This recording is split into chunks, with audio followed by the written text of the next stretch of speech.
great. So first, just impressions of Monaco, what you've seen so far and what you think about the festival. It's beautiful. I've actually been to Monaco once before, so I sort of knew what I was in for. The thing that really takes my breath away, I don't understand how a city can be so clean.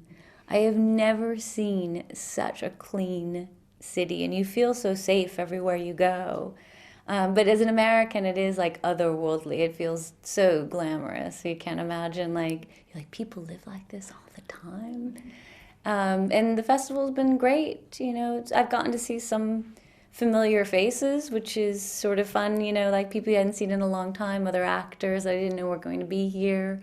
Katie Jacobs, who produces House, I was in the pilot of House, so I knew her, and that's fun. And we've gotten to sort of sneak away on a little trip last night. We went to St. Paul de Vence and ate at the Column d'Or, which is, was great. It's been wonderful. What about your character in the show? What do you like about playing her? I think it's pretty fun to be a woman and be the boss and sort of an authority figure, and also not have the character be played like a man.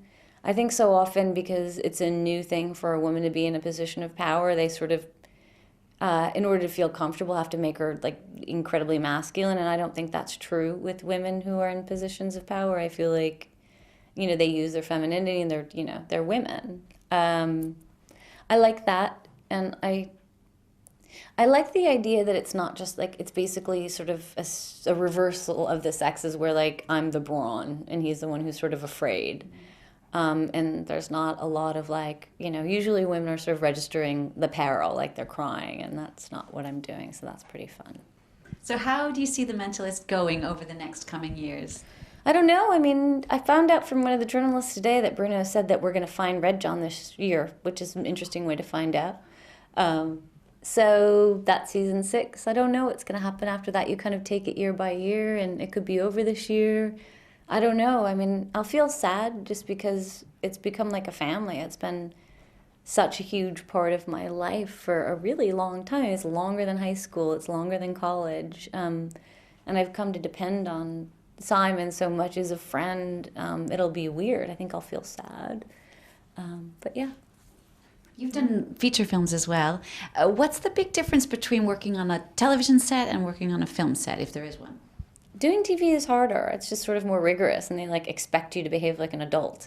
Like on movies, they treat you kind of like you're a 4-year-old. They're like, your driver will be here at 7 o'clock to pick you up, and you only do about 3 pages a day. On TV, they're like, they give you a map. They're like, be there at 4:30 in the morning. It's 9 pages a day, and you shoot for 10 months out of the year.